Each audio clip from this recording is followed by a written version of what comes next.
Good morning, you beautiful people. I hope you guys are having a wonderful day today. Today, I want to go back to Call of Duty World War II and take a look at its supply drop system and a clever feedback loop that it creates. I'll take a look at the positives about this feedback loop as well as the inherent negatives of the supply drop system. Starting off, this feedback loop is how you earn supply drops. Just like every other Call of Duty that has supply drops, you can earn these by simply playing the game. Whether it's through keys or just through random sheer amount of playtime, the game will award you a supply drop. Where other Call of Duties are content with that being the only way you earn supply drops, World War II is not. There are a plethora of other ways that you can earn supply drops in World War II, perhaps the biggest of which is operations. There are 6 daily operations that rotate daily, and there are 3 weekly operations that rotate weekly. And occasionally there will be a special operation.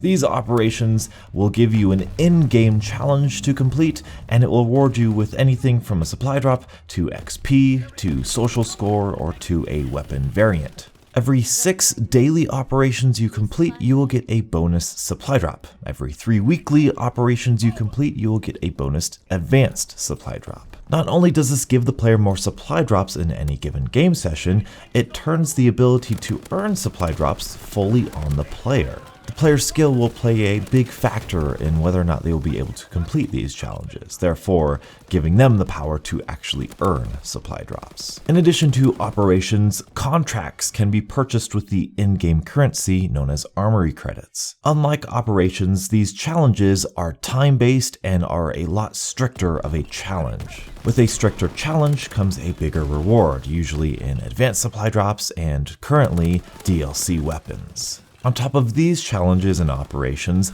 Zombies actually has their own unique operations and challenge lists. Similar to how they function in multiplayer, they can award you with supply drops, advanced supply drops, and zombie supply drops. These operations also count towards your 6 daily completions and 3 weekly completions if you want those bonus supply drops. With a plethora of ways of earning supply drops, the supply drop system in World War II is off to a great start. However, it's not about just earning supply drops, it's about what's inside. This brings us to the armory credit system and the collection system. Collections are a list of in-game items such as pistol grips, calling cards, and emblems and outfits that are a part of a collection that once you own every piece in a single collection, a larger item will be unlocked, either a heroic item, a weapon, or something of that sort. This is how a majority of the DLC weapons were unlocked, as well as the previously stated contract system. So when you opened supply drops, even if you didn't get the thing that you wanted,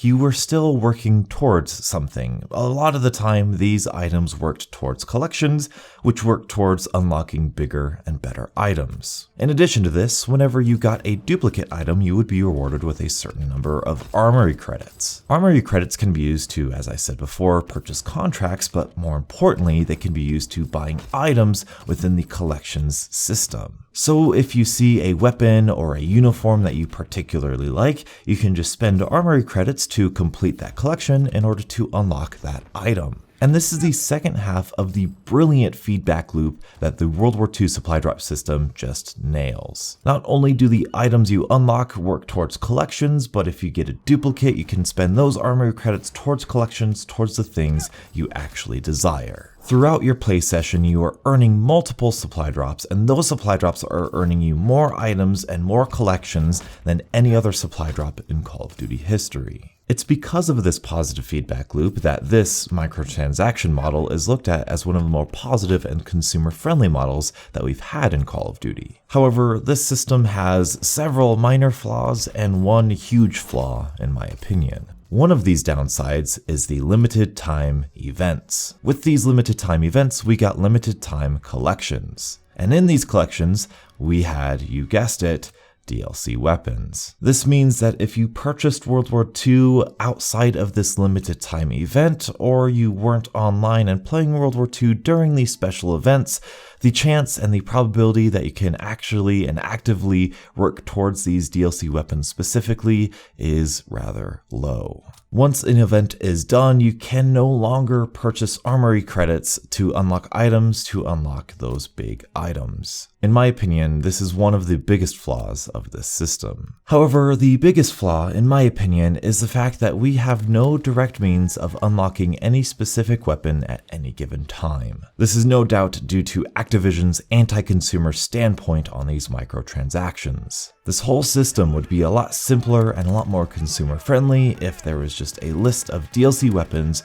for a flat price either in COD points or armory credits. This flaw is rather exposed at the moment because Sledgehammer just released a handful of brand new DLC weapons to World War II, and because there are no other smaller items to fit in collections, these new DLC weapons don't have collections. This leaves the fan base to wait till July if we want to unlock them via the contract system. And if you miss that window, well, then you're back to the regular old supply drop way. World War II has no doubt one of the better systems of microtransactions and supply drops that we've seen in Call of Duty. However, it is not perfect and it has its many flaws. It raises questions like, why don't season pass holders just get weapons like they did in Infinite Warfare? Or why can't we just purchase the weapons for a flat price like we could in Black Ops 2 and Call of Duty Ghosts? With these downsides, there are a lot of opportunities to unlock DLC weapons in a fair and reasonable way. Going back to World War II is a breath of fresh air, and the supply drop system just adds to that freshness. No longer do you have to grind an hour of game time just for one item. Now you can grind an hour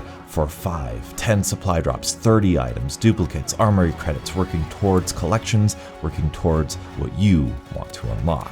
Do you like the World War II supply drop system? Let me know in the comment section below. What would you change about it? What do you miss about it? What do you wish they would have implemented but never did? What do you think about the collection system? The gaming industry is changing, and it's interesting to look at these specific moments in time to see how the developers will implement these microtransactions. But that's all I have time for you guys today. Thank you guys so much for watching, and until the next absolutely beautiful Call of Duty morning, I'll catch up with you guys later.